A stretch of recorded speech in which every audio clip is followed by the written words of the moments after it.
Mr. Speaker, I beg to move that this House do now adjourn. The passing of 72 hours has done little to numb the shock and sadness we all felt when we heard of the tragic and senseless death of Sir David Amess. This House has lost a steadfast servant, we've lost a dear friend and colleague, and Julia and her children have lost a loving husband and devoted father. Nothing I or anyone else can say will lessen the pain, the grief, the anger they must feel at this darkest of times. We hold them in our hearts today. We mourn with them and we grieve alongside them. Sir David was taken from us in a contemptible act of violence, striking at the core of what it is to be a member of this House and violating the sanctity both of the church in which he was killed and the constituency surgery that is so essential to our representative democracy. But we will not allow the manner of Sir David's death in any way to detract from his accomplishments as a politician or as a human being. Because Sir David was a patriot who believed passionately in this country, in its people, in its future. He was also one of the nicest, kindest, and most gentle individuals ever to grace these benches. A man who used his decades of experience to offer friendship and support to new members of all parties, whose views often confounded expectation and defied easy stereotype, and who believed not just in pointing out what was wrong with society, but in getting on and doing something about it. It was that determination to make this country a better place that inspired his outstanding record on behalf of the vulnerable and the voiceless. The master of the Private Members Bill and 10-Minute Rule Bill, he passed legislation on subjects as diverse as animal welfare, fuel poverty, and the registration of driving instructors. He was a prodigious campaigner for children with learning disabilities and for women with endometriosis, a condition on which he became an expert after meeting a woman at one of his constituency surgeries. Behind the famous and irresistible beam lay a seasoned campaigner of verve and grit, whether he was demanding freedom for the people of Iran or courting votes in the Westminster Dog of the Year contest, whether he was battling for Brexit or fighting his way to the front of the parliamentary pancake race.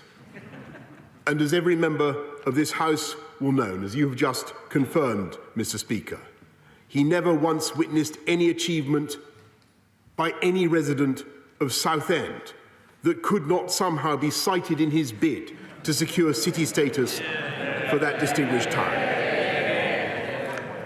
Highlights of that bulging folder included a world record for playing the most triangles at once, a group of stilt walkers travelling non-stop from the Essex coast to Downing Street, and a visiting foreign dignitary allegedly flouting protocol by saying he liked Southend more than Cleethorpes, Mr. Speaker. A compelling case, Mr. Speaker. And as it is only a short time since Sir David last put that very case to me in this chamber, I am happy to announce that Her Majesty has agreed that Southend will be accorded the city status it so clearly deserves.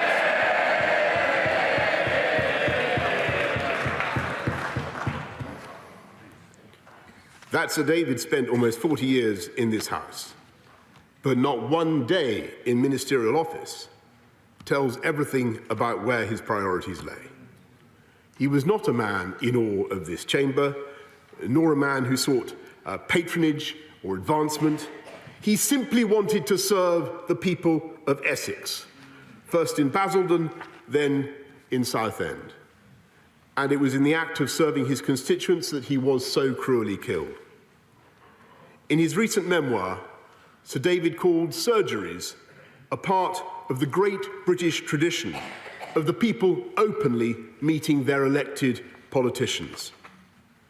Even after the murder of Joe Cox and the savage attacks on Stephen Timms and Nigel Jones, he refused to accept that he should be in any way deterred from speaking face to face with his constituents.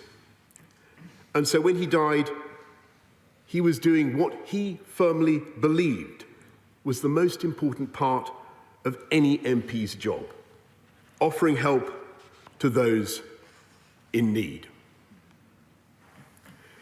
In the awful moments before we knew the full horror of the tragedy, a member of Sir David's Constituency Association, her voice breaking with emotion, told an interviewer that we need him, the country needs him, and we do. This country needs people like Sir David. This House needs people like Sir David, and our politics needs people like Sir David. Dedicated, passionate, firm in his beliefs, but never anything less than respectful for those who thought differently. Those are the values he brought to a lifetime of public service. There can be few among us more justified than him in his deep faith in the resurrection and the life to come. And while his death leaves a vacuum that will not and can never be filled, we will cherish his memory, we will celebrate his legacy, and we will never allow those who commit acts of evil to triumph over the democracy and the Parliament that Sir David Amess loved so much. Yeah.